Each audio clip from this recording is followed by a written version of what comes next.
Hello everyone, welcome. My name is Phoenix and this is the Consumer's Guide to Filmmaking. Kraven the Hunter, 2024, J.C. Chander. Following the adventures of Sergei Kravinoff, aka Kraven the Hunter, Kraven kills a mob boss in a Russian prison and escapes cleanly. But the consequences of those actions he will feel very soon. With the death of this mob boss, a power vacuum was created, one that is sought to be filled by Alexei Sitsevich, aka the Rhino.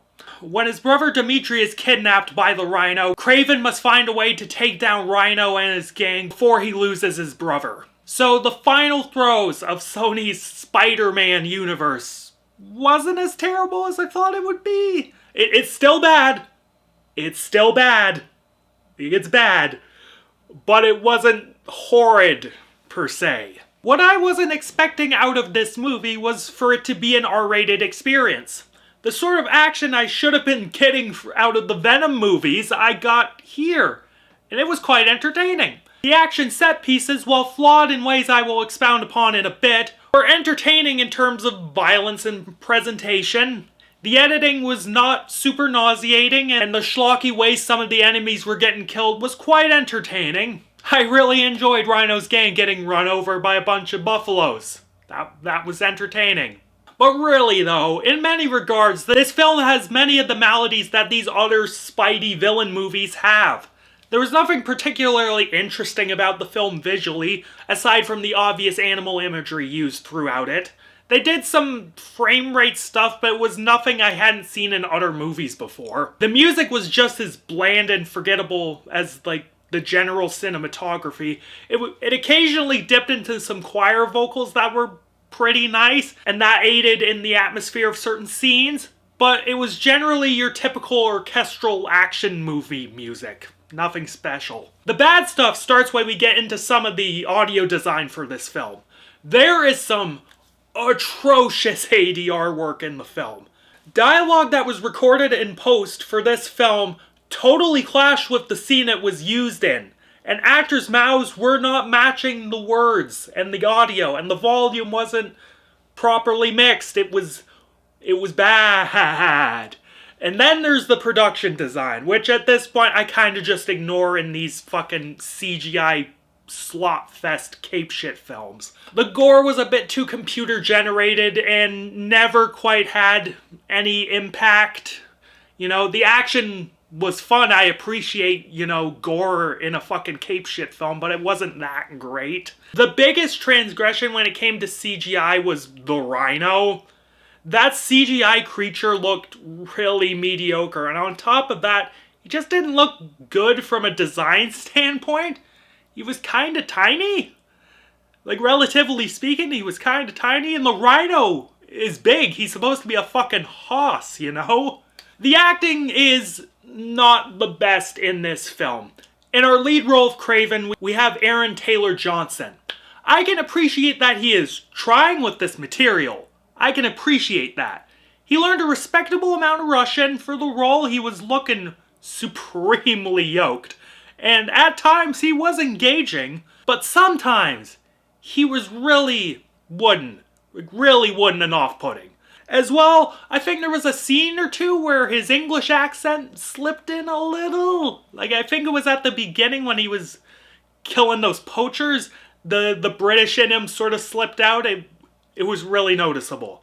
In the role of Calypso, we have Ariana DeBose, and while I enjoyed her in ISS, a film I will talk about in my 2024 year in review, this role was just not it.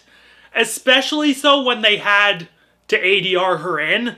Her line delivery was absolutely atrocious.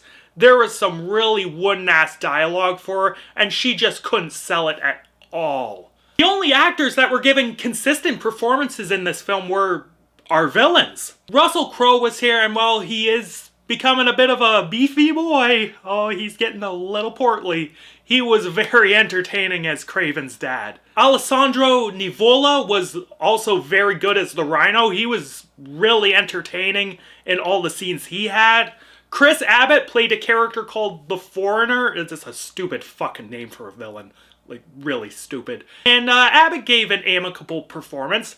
I'm sure this character is somewhat entertaining in the comics as well, but I never encountered him there, so...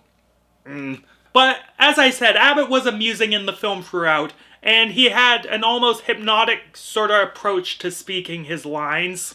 The writing, I think, sits somewhere in between what I've been talking about. It was typical Hollywood action slop, but it wasn't quite as bad as, say, Madam Web. Neither was it, though, as endearing to me as the Venom films.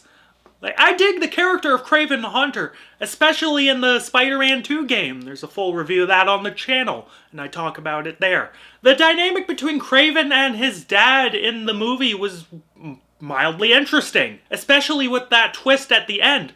But to me, Kraven felt too clean and moralistic in this film. Like, sure, in the same vein as Venom, Kraven is a bit of an anti-hero in the comics. At least last I checked. But unlike Venom, Kraven is simply a trophy hunter. The only reason he's killing things is the thrill of the hunt. That doesn't translate well, or really at all, in this film.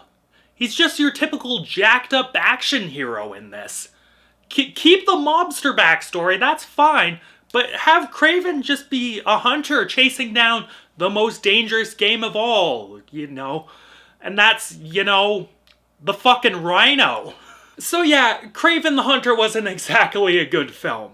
A lot of the elements of this film just fell flat on its face at times. But surprisingly, there were some elements that I quite enjoyed. It had gory, fast-paced action, and when he was on, Aaron Taylor Johnson cut a hell of a presence as Kraven the Hunter.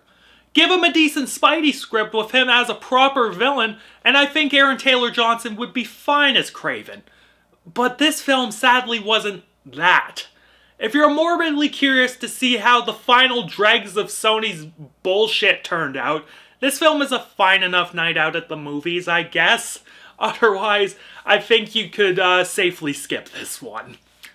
And I am feeling a 4.5 out of 10 on this one. Catch you later, guys.